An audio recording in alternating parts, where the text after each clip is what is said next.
All right, I'll invite our panelists up. We've got, democracy is a team sport. And if you'd like, I'll speak and then I'll introduce each of you as you come up. I think that might be easier at this point. But we've got a truly great discussion here, a truly great panel to join us to really demonstrate one of the ethoses of our office and our work, which is that democracy is a team sport.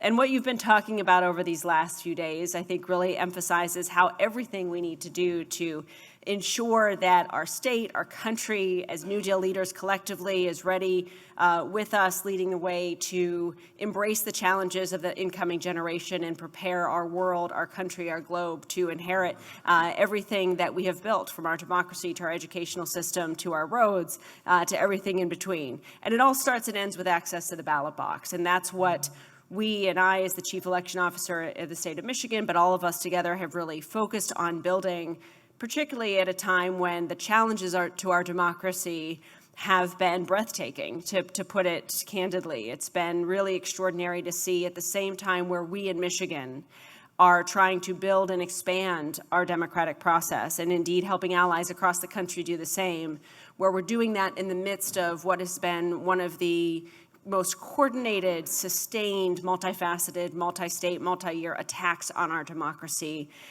in modern times. And so we're here today to talk about how we continue to build and lead and expand and grow in the midst of a challenge against everything we stand for that requires us to be both offense, defense, if we're going to emerge from this moment with a healthier, stronger, more robust democracy than ever before, knowing that we can get there, that we can use the challenges of this moment to get there, and then at the same time, if we get there, everything you've talked about, everything that we believe in, everything that we want to see come to fruition happens. Why? Because as a result of people leading at the grassroots level and everywhere else. And I know that's what New Deal Leaders stands for. That's what we in our office and in our state have been fighting for.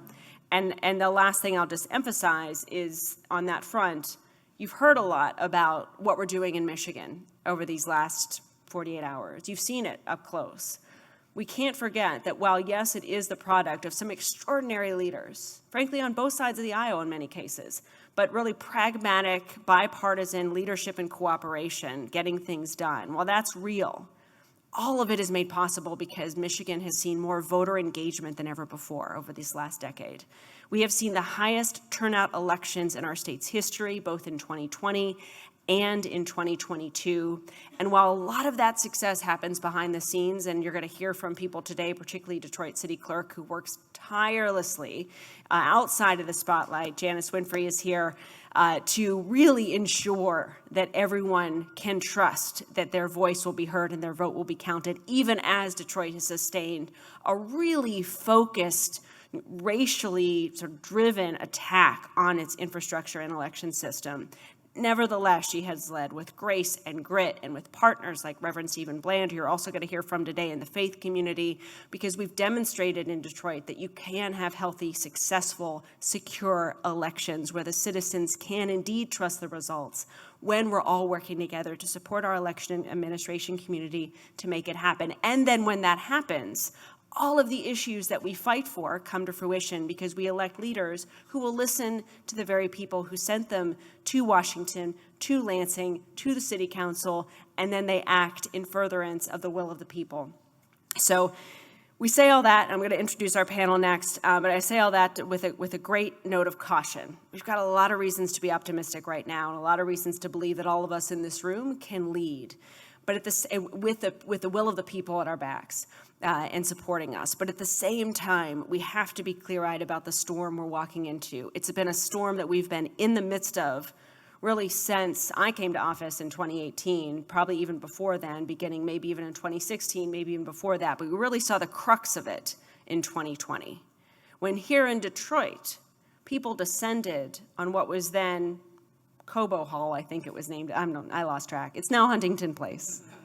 But it was the place where people were counting Detroit's votes safely, securely, through the night to make sure that we not only had an efficient counting of the process, but a secure counting of the process. And yet there were people, individuals, many of whom have greater power today than they did in 2020, trying to actually interfere and stop that process, fueled by lies and conspiracy theories that they continue to spread and amplify. So that was real. It happened right down the street, and it happened in Milwaukee, it happened in Philadelphia, it happened in Phoenix, it happened in Atlanta. And it's something that we have to be prepared to happen again, so that while we celebrate everything that we've accomplished when democracy works for the people, we have to realize how many folks don't want democracy to work for the people, and how it's going to take all of us working together to make sure not only that they don't succeed, but that we respond in resilience and with a democracy that ultimately thrives because of our work. So as we approach now the 2024 election cycle, knowing that in 2020, though they came for democracy, democracy prevailed. And in 2022, folks came again for democracy, and democracy prevailed. So in 2024, don't think they're not going to come for democracy, because they are. But we're going to be there too. And we're ready, and we're wizened, and we're strengthened, and we're ready with a stronger resolve than ever before to ensure that once again democracy prevails, and that we emerge from this moment with stronger will of the voters at our backs than ever before. So that said, I want to welcome our panelists up with me today. We have Reverend Dr. Stephen Bland. He's a senior pastor at Liberty Temple Baptist Church and a longtime protector of voting rights. Pastor Bland, who's the former head of the Council on Baptist Pastors in Detroit, and a leader in the faith community, not just in Michigan, but nationwide.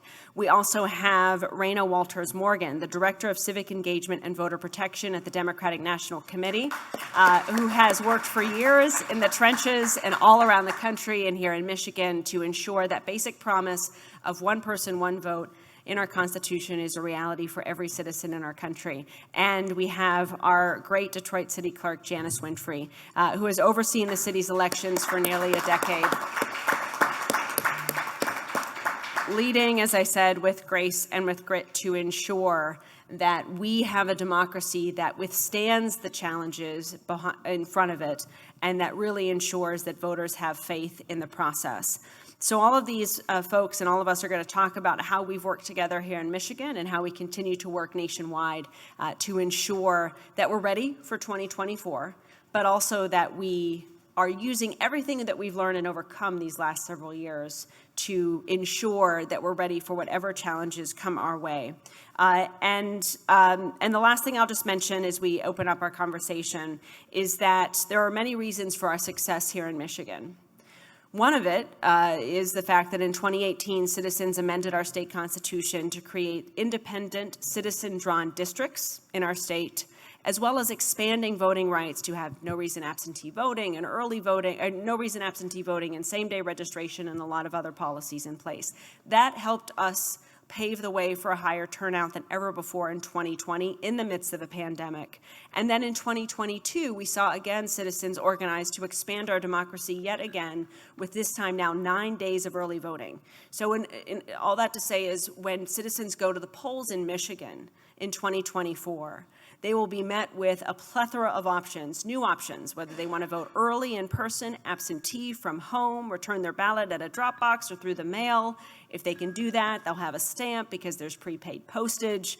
And of course, they also have the option to show up in person at their home precinct as well. We've got it all in our state for our voters. But one of the challenges that we are now facing is implementing that and educating voters about that. So that's one thing we'll be talking about. And the last thing I'll mention is one of our reasons for success here in Michigan, and one of the reasons I partnered with other election officials in NewDEAL to write the Democracy Playbook that highlights many of the approaches we implemented with great success in Michigan, really underscores that what we're doing in Michigan can be replicated, and indeed we feel must be replicated throughout the country. And what we're here today to talk about is exactly how you all can do that and take what we've been doing to expand and protect democracy in Michigan home to your states and ensure we're working together to all do the same.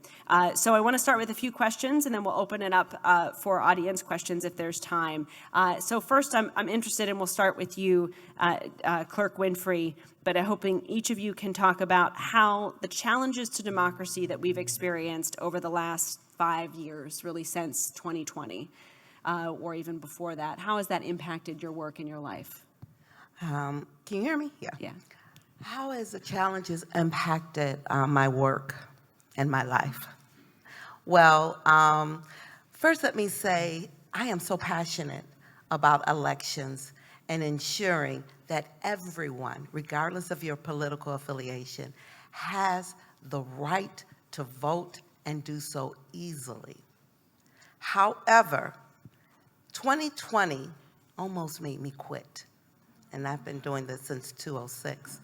2020 almost made me quit when they marched in front of my home, when I went for a walk up the street while I had COVID, while my husband had COVID, while stricken with cancer, walked up the street to walk around the park, and I live in a very African-American neighborhood, right? This is an African-American city.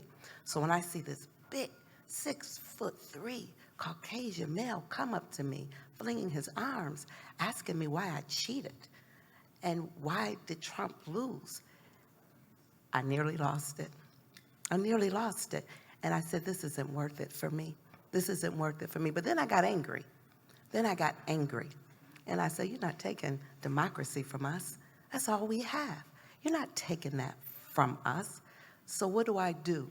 I ensure that every member of our society is engaged.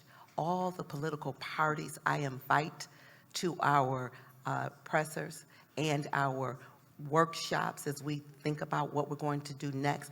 We plan all the church pastors, all the school administrators, teachers, sororities, fraternities, everyone. During 2020, we were able to engage those individuals that worked from home, Blue Cross Blue Shield, Henry Ford Hospital. They're amazing.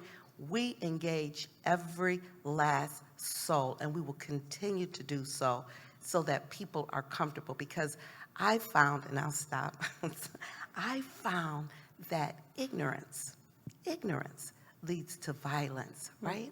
Ignorance makes people want to assume things are not going right because you just don't know. So those people that beat on my door the loudest, those that come up to me and threaten me, those are the ones that I invite to participate in the process. Thank you, Clerk Winfrey.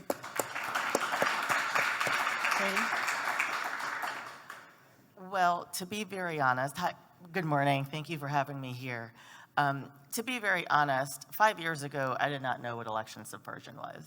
I've been doing voter protection work for a very long time, but what we found over the course of 2020, 2022, was that there were concerted, coordinated efforts to undermine our election processes, to threaten election officials, to try to refuse to certify election results. And so we really had to be creative about how we were going to approach this new threat. It included educating our teams on the ground to let them know that things might look a little bit different this cycle and you have to be extra diligent. But also what I will say is that people stepped up to the plate. Election officials withstood those threats. Courts were quick to dismiss attempts to refuse to certify election results. And voters decided that they wanted to choose truth and democracy over conspiracy theories and lies. And that took a lot of work from the system, the ecosystem of people.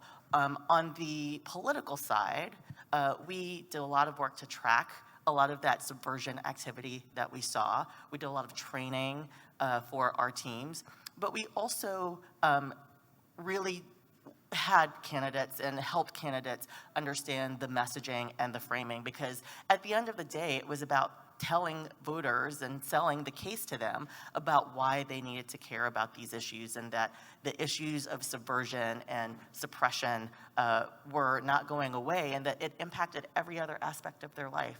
And so making that case, I think, was really fundamental. But again, it took adjusting how we were coming to the program and creating our programs to make sure that our team's on the ground and that eventually voters really understood what's at stake. Thank you. Pastor Bland. Well, I just had sense enough to know that you want to fight on the same side of angry women who are passionate about getting something done. So I just... Didn't take much for me to be able to share, but even more so when you have some like I have come to know, and our moderator Jocelyn Benson, and also our City Clerk Janice Winfrey, and my friend here who just spoke and shared, even though she just said that it was something about suppression she did not come to know and realize, there comes a time when things come right into your face. Central to any democracy is its right to vote. And voting is really not about partisanship, it's about citizenship. It's about empowering the voice of people. And so sometimes people wondered how come faith leaders saw the need to get involved or to share involved. Well, that's central also to faith. You know, the fact of what we believe ought to be shared out in helping people to live out its inalienable rights. When I began to see what took place, particularly in 2016, I go back even further, and saw that our interest was not voted, that apathy and a divided conversation, even a divided media, began to push us against our own self-interest, and people decided not to turn out to vote. We lost Michigan by 1 vote per precinct. And at that moment, a shift happened nationally. And I began to see what happens when apathy rules. When we began to mobilize then to begin to see how we at least get people to the box to vote their interests, we were able to, in 2018, vote in people like Jocelyn Benson and the trilogy of our governor and our attorney general. And then we began to put bills on the table, Proposal 2, and others started happening. We started working the machine. It wasn't accidental, it was intentional. And then we began to marshal in that next vote that took place in 2020, 173 faith leaders across the state, so that we manned those boxes where people who had armed militia were showing up at the state capitol trying to strike fear. And so when people strike fear, we strike faith. And so faith showed up with collars on, a hotline, and faith in our heart, and a voter registration opportunity in our hand, in our pocket. That is what strategically started marshaling people to feel that voting is a safe act and a necessary one. Right down the street, when they began to protest it, it wasn't them who were inside counting, and I thank God for Jocelyn Benson for at least not backing down, and for our city clerk for withstanding the accusations, and Daniel Baxter as well, who's sitting here by his side, to be able to maintain that. But they also needed to be able to look for leadership to know that not only somebody was praying for them, but somebody was out there marching with them. I stood right outside the Huntington Place Now Center myself, and people were banging on the doors, trying to break in as if something was, and someone walked up to me and was angry. I said, so help me understand, sir, what are you angry about? And as they began to try to explain something that was nonsense, you talked about ignorance, put arrogance and ignorance together, you got a Molotov cocktail. And when they began to understand that what people were actually dealing with was a somewhat non-issue, but the passion was different than the actual facts, it was there that I made the statement, you know, we've gone from picking cotton to picking presidents. And they were playing Respect, Aretha Franklin's song, on the airways, downtown Detroit, believing they were going to come steal the black vote. I said, you picked the wrong place to believe that we're not going to stand up for our democracy. It was then that we began to decide that we're going to make that. Because respect suggests that if you don't have an insult level, you don't have a dignity level. So I'm glad to talk to New Deal persons who are here of all hues and others, because it's important that we understand that right has to mobilize. Evil can never organize permanently. We must make sure we just stay in the fight, continue to be enduring, and make sure that whenever we do our part, and I think that creates a whole. So the faith perspective, I think, also is martial, because we were allowed to have drop boxes in front of our churches. So we had the ability for having people to find a safe place where if they wanted to drop it off safely, when DeJoy and others were dealing with the mail system, they could bring it safely to the house of faith and drop it off right in front. And I could tell you stories about even how they threatened to bomb even church drop boxes, but we stood with that as well. And again, we continue to stand. We'll keep standing until we see something take place that is different. We need to have a drop box for every 15,000 voters. We need to have same-day registration, continue everything we did. We need to have a voting holiday on voting day, so people who have a difficulty voting can actually have the day in Michigan to vote. Whatever it is, if we can believe it and we can see it, we can achieve it. I'll stop right there. Clerk Winfrey, what are you doing here, as we hear all that and all that we've done, what are you doing now to prepare for 2024 that perhaps others in other cities can learn from? Ooh, what are we doing? Well, this year we don't have an election in the city of Detroit, the second time in 18 years. So what are we doing? Every staff, from the custodian to the security guard to the director of election, is participating in training, some kind of training that relates to elections and what you do for a living. That's very important. We're also thinking of ways to engage the least likely voter, those young people and their parents, right, that don't vote. So I'm excited because I don't know if you know, I'm a former teacher. And engaging children, I know when I engage the children, I also engage their parents, right? So we have where Baby Loves Democracy. I'm also a new grandmother, so when I saw this, I thought this is for the 3-year-old, the toddler through kindergarten. And it's a very good read. And during this time, many of the schools have these career days, right? And they often ask council members and myself and the mayor to read to their children. So we've given a set of these books to each council member, along with a little script, encouraging them, when you read, ask to read one of these books. This is the little older elementary school kid. This goes from like 1st, 2nd grade into 6th, 7th grade. And this is Duck for President, right? This is also a good one. What we're doing, we also have this, we've always used this for many years. This is a comic book for the middle school students. And then we employ the high school students. At 16, we go out there and we recruit heavily. But what we want to do is, we don't want to just entertain these children. We want these children to understand the importance of voting, the importance of speaking what you want, right?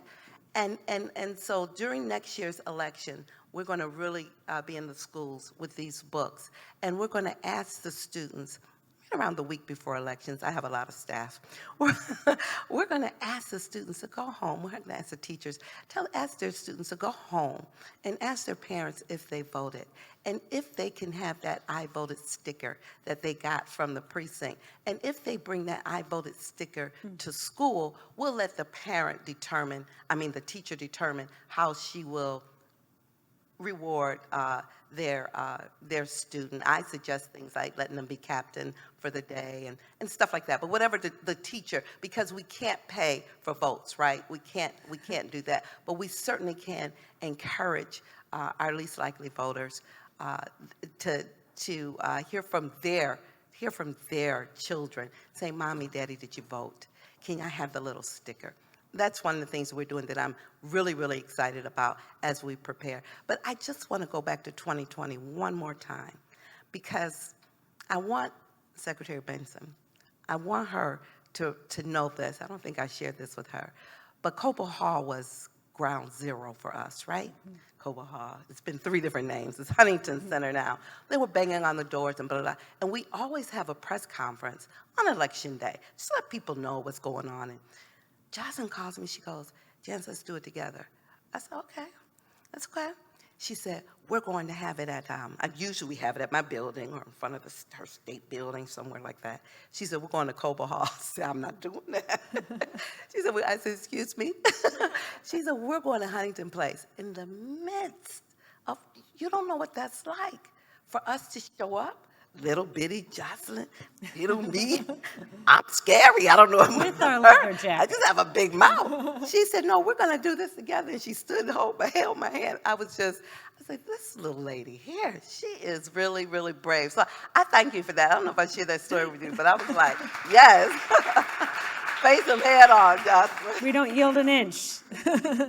Thank you. Thanks. That's great. And I should mention, we've also been doing some partnerships on new voters and returning citizens, and recognizing that returning citizens are also, in some cases, first-time voters, and in many cases, voters who need other things to reintegrate into society, like ID, driver's license. And so those partnerships as well have also helped, and we're going to be launching one for all of Wayne County to make sure that we're going where people are, like schools, which is, so many great ideas of reaching parents through kids, and also ensuring that everyone who otherwise wouldn't be connected to a lot of the work that we're doing to build a healthy and accessible democracy really has that connection. And then, when the darkness comes, we don't yield an inch. We just stand there. And I love the story you said about wanting to quit, because I can tell you probably everyone in this profession over the last decade or a few years has probably had those moments, I'm sure. But where we find our strength a beat later is knowing that our responsibility is not to quit and stand firm. And for me, it's knowing and this is kind of what gives me hope, is in 1965, people stood firm at the foot of the Edmund Pettus Bridge in Selma, Alabama, facing down tear gas and billy clubs so that we could have a Voting Rights Act for everyone. And we owe it to them and everyone who's ever stood for democracy against those threats of violence to keep standing and marching forward. And I know that's where we develop a lot of our strength to say, not today. And you said to me when I told you, I'm going to quit, I'm not going to do this, you said, and this made the difference for me, you said, if you quit, they win. Yeah, absolutely. So here we are. Here we are. Beautiful. Reyna, tell us what's given you hope and strength in the last recent few years. Voters.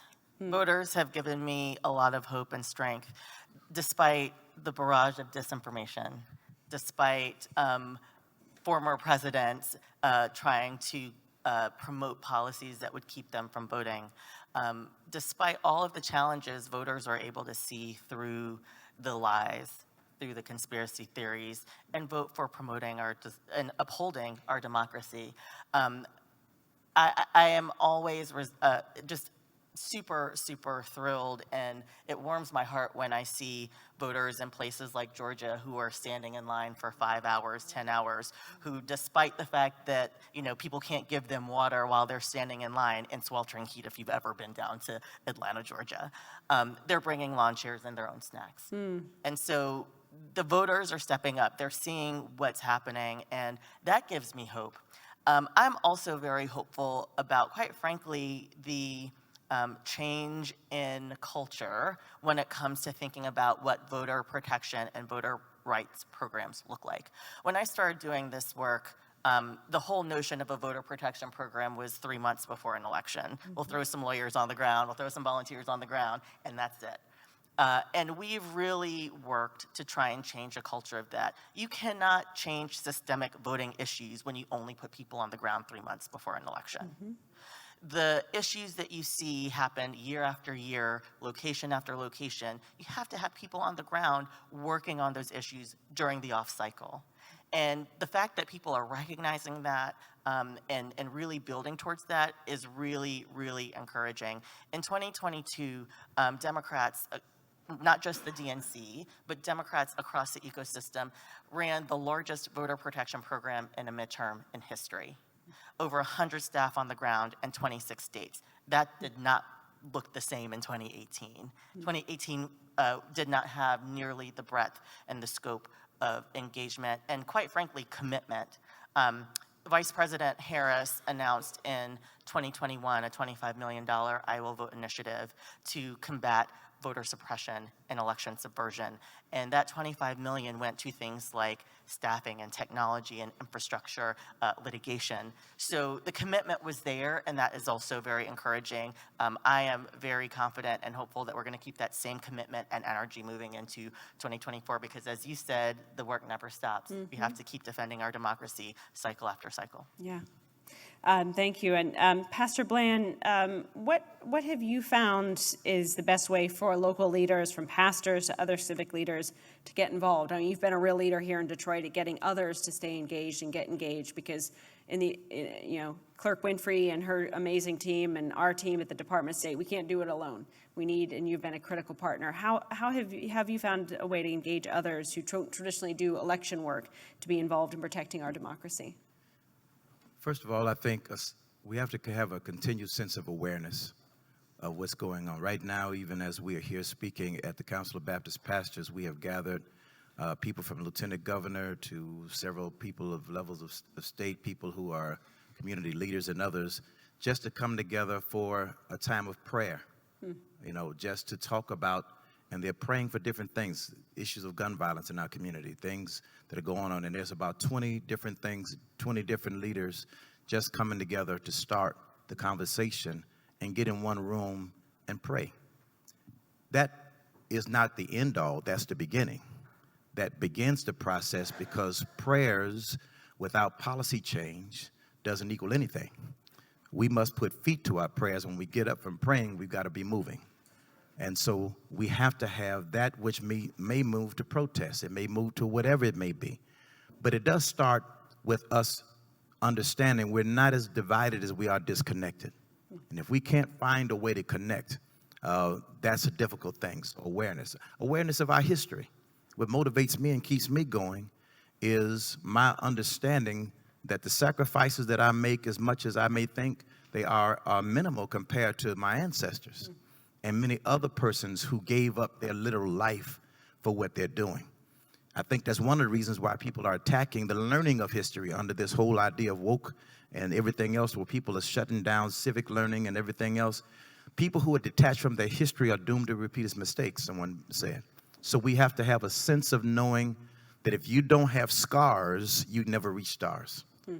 So I have to keep my history going. I have to know my grandmothers and great-grandmothers and grandfathers and others motivate me to know to do that. I'm motivated by what I see in the present. When I see women like you, Reyna, and each of you, when you have laid your lives on the line, they've come to your house, they've stood at your door. I've stood with you and prayed even as your husband was dying, but you had to still go down and represent people. These are real life issues. I can't quit when I see that there are people who are making sacrifices alongside me, and I might be the only motivation they have to stay in the fight. And so we never know how we motivate other people. And then ultimately, my grandbaby, who is 4 years old going on 5, she's supposed to be going to kindergarten. She's ready for college. But I'm excited about the New Deal, because when I look in her face, I have to ask myself the question, what kind of world do I want her to live in?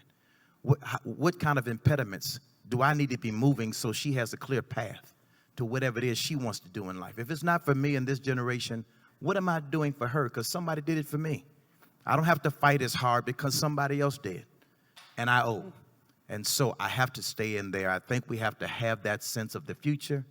And young people are key, as you said, to this process and getting it done. I look at that. I make that, again, my mantra. And then, of course, if nothing else, I guess I would be remiss as a pastor of nearly 40 years to say my faith does not motivate me. Because every morning when I get up, I leave my prayer time saying, God, there's nothing today you and I can't face that we can't conquer together. And I hear that passage of scripture that says, be not weary in well-doing, for you shall reap if you don't give up. So I'm too legit to quit. That's great. Wonderful. With that, I'd love to open it up to all of you for questions for our panel and about democracy or other things that you want to share that you're fighting on the ground in your respective communities that we can help or advise or inform.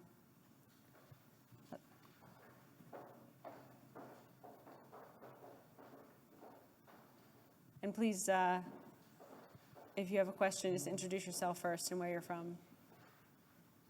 Do we have a question? Over here. I'm David Silver from California Volunteers, formerly from the mayor's office in Oakland. I guess in Oakland, California. I guess a question I have is, in California, there's, it's different than here. I'm actually from Michigan, but it's different from the Midwest and the South, and in terms of the different things that are happening. And yes, there is likely voter suppression, but it's at a different level.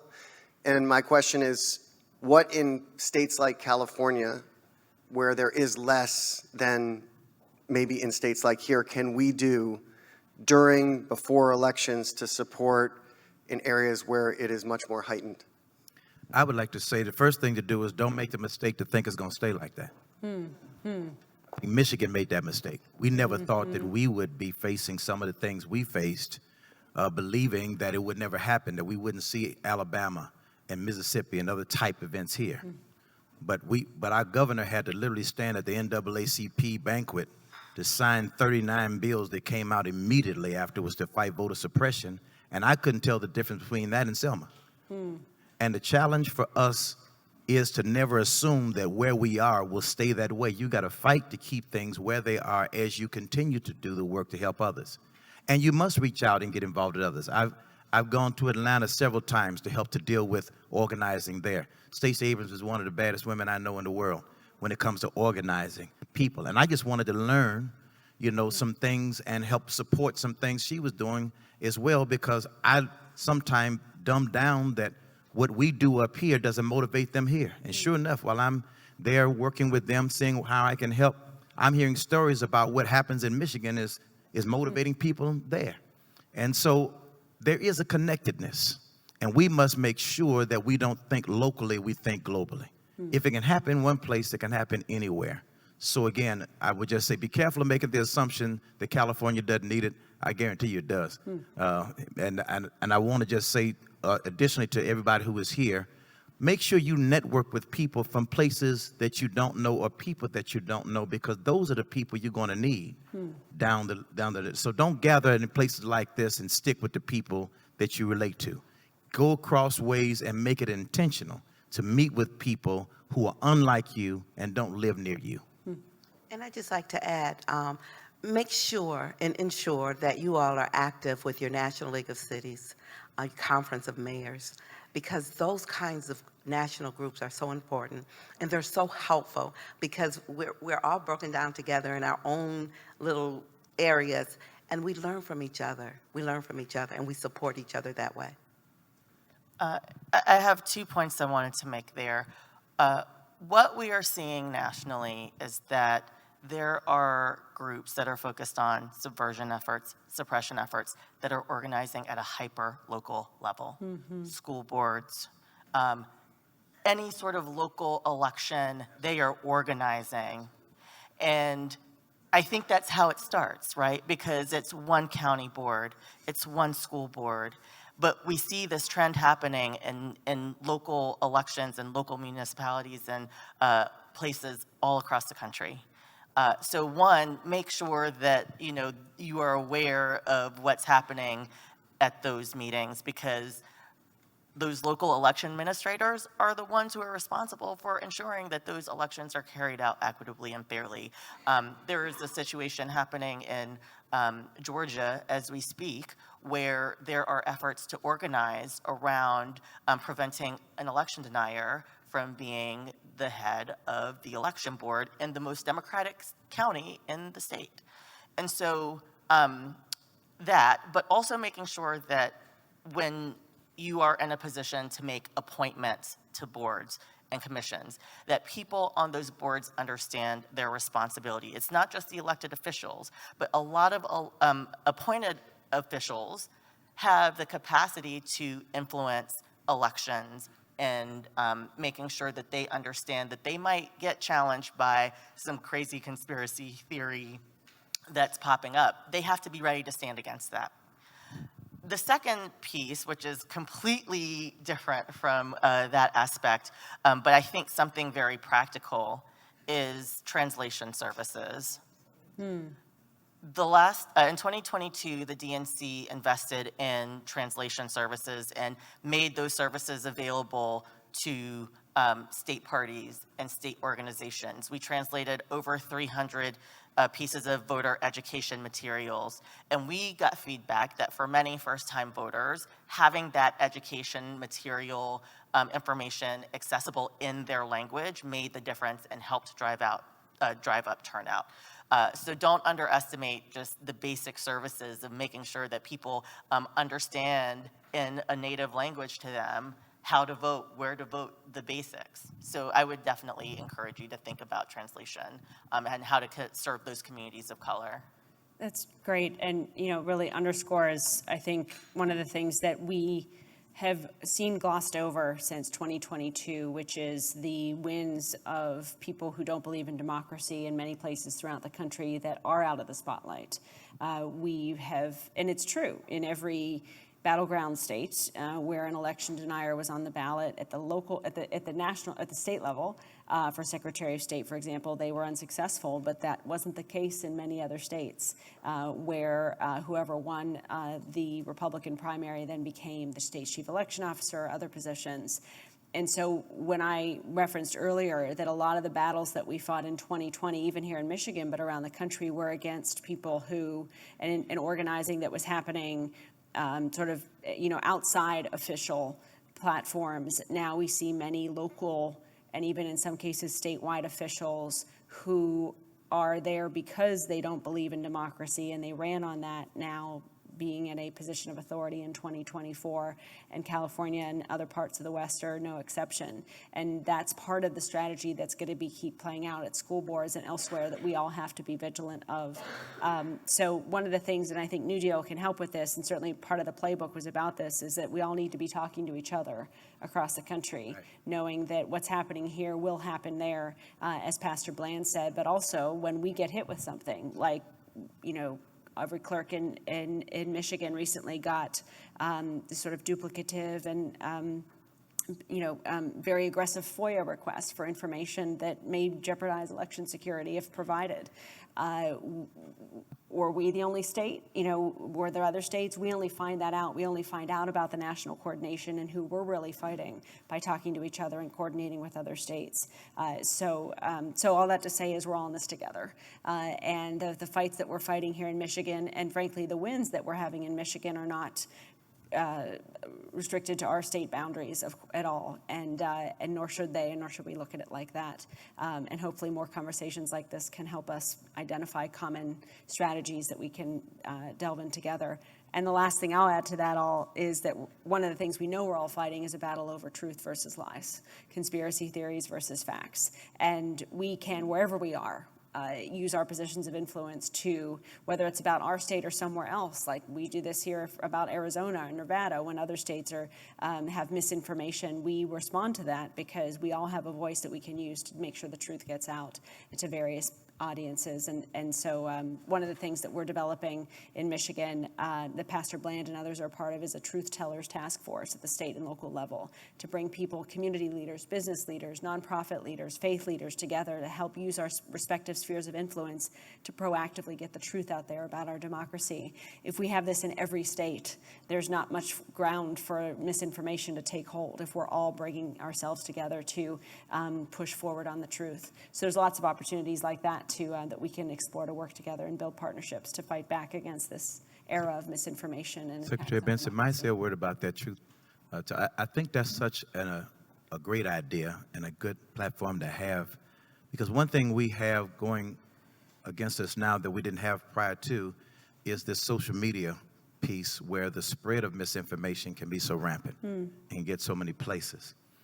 There are people who are truth seekers, but they have to find a way in a trusted place to be able to at least establish that. And it's got to be a cross-section piece. Again, it's not about partisanship, it's about citizenship of people getting reliable information. There was a time in our past that shame would change people's mindset. You could, but we've lost that. We don't have that capacity. Now it takes relationship where people have trusted people who they trust to give them good information. And reliable information, and they can do what they will with it. And I think it's important that we build those relationships, because national shame and other types of things we have, unfortunately, just empowers other people. When the Board of Canvassers were challenged in 2020 and they didn't prevail, they just went after the Board of Canvassers the next time around and tried to replace them or change the laws so that they would be of different effect. So people literally are living in this day with no shame and what they might do. So the only thing that would change that, I think, is an informed public and that truth piece. I have to keep getting used to what you call it, but whatever it is. Truth Tellers Task Force. Truth Tellers Task Force. I just said yes to Jocelyn Benson when she asked me what I do it, but whatever it is, I'm doing it all right. For all of this together. We have time for one more question, if anyone has one.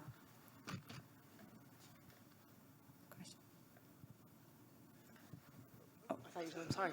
Oh, we have one in the back or no? Okay, go. Did you have a question? Oh, okay. From our Deputy Secretary of State here in Michigan. What makes you most hopeful going into 2024? You. That's right. One thing that I think a lot about is just how aware we are about the challenges. And for me, knowing is half the battle, as they used to say on G.I. Joe. But, you know, although I know that we have done a good job of reaching young voters, I also know that we have a lot more work to do. I know some young voters who would rather walk across the floor barefoot on glass than make a phone call. And so we've got to find them on social media. We've got to find them where they are. And so even just knowing that now and honestly having the time to really think through our strategies and how we're going to find those voters where they are is very encouraging to me. One of my colleagues said that time is a commodity that we often don't have in this space. And so having information and having time to take action on it is really encouraging for me. For me, it's groups like this, rising up and speaking louder, groups like the civic engagement, and all the others, groups that are coming together, may have always been around, but now they're speaking with a much bigger voice and in broadening their scope. So this type of group, these kinds of conversations are encouraging for me. Thank you. And I'll just close I want to by- just say, when Go I ahead, said Jeff. you, I literally meant that. Developing exceptional American leaders is a phenomenal concept and organization, and I hope you live true to your name, because without that, I think there is no hope for our future. I'm working hard to partner as much as I can to help you do what you do, and thank you for allowing me to share some time with you today in this platform. I'm literally right now working to teach from kindergarten to 8th graders what it means to understand how government works. You know, conjunction, junction, what's your function is what got me when I grew up, but they need to start that again so they understand how civics work. And I'm gonna get this book There too. you go. There you I'm gonna go. do it up for president. Oh, listen, see what happens when you come to do these events? You get stuff. But I'm really counting on you, and again, I'm praying for you as well. Thank you. And I'll just close by saying, you know, and I've spoken now with all of you a number of years now, and when you look back to where we are, or many of us were when we started this work, you know, for me, it was in the late 90s, investigating hate groups and hate crimes around the country, living in the Deep South, and really wanting to ensure we have a Voting Rights Act that was real for everyone. And then the 2000 election happened. And we saw for the first time how election administrators can interfere with a process to impact an entire presidential election in that Florida election in 2000. And a number of other officials as well interfering with the counting of valid votes. Now fast forward almost 25 years. So we're 24 years in next November will be 20 since that election. Since then, we have seen, at least just take here in Michigan, citizens take control over how they draw their district lines. Election day switch from just one day to a day where people now have a right to vote from home or early, 9 days before an election. Voter registration go from where you had to register in person to we had to register 30 days ahead of time. Now you can register online, even up to in person on the election day itself and vote right there. Our democracy has, even in the midst of challenges from 2000 all the way up till now, emerged every time stronger for it. And the reason why, as Pastor Bland pointed out, is because of people. And when we look at 2020, democracy prevailed because of people. We have citizen-drawn districts in Michigan because of people. We have better election laws than ever before and more people voting than ever before because people are showing up. And the thing that actually was both the hardest thing about 2020 for me wasn't when people showed up outside my home with armed and shelling, saying I was a murderer and other things, or whatever they were coming up with.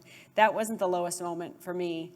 The lowest moment actually happened a week before that at the Wayne County Board of Canvassers, when it was the first step in an effort to overturn the presidential election. And we knew that because we'd been talking to other states and coordinating. But the plan, as we saw it, was to interfere with the certification of Detroit's elections. It was the first local community to certify their election results from 2020.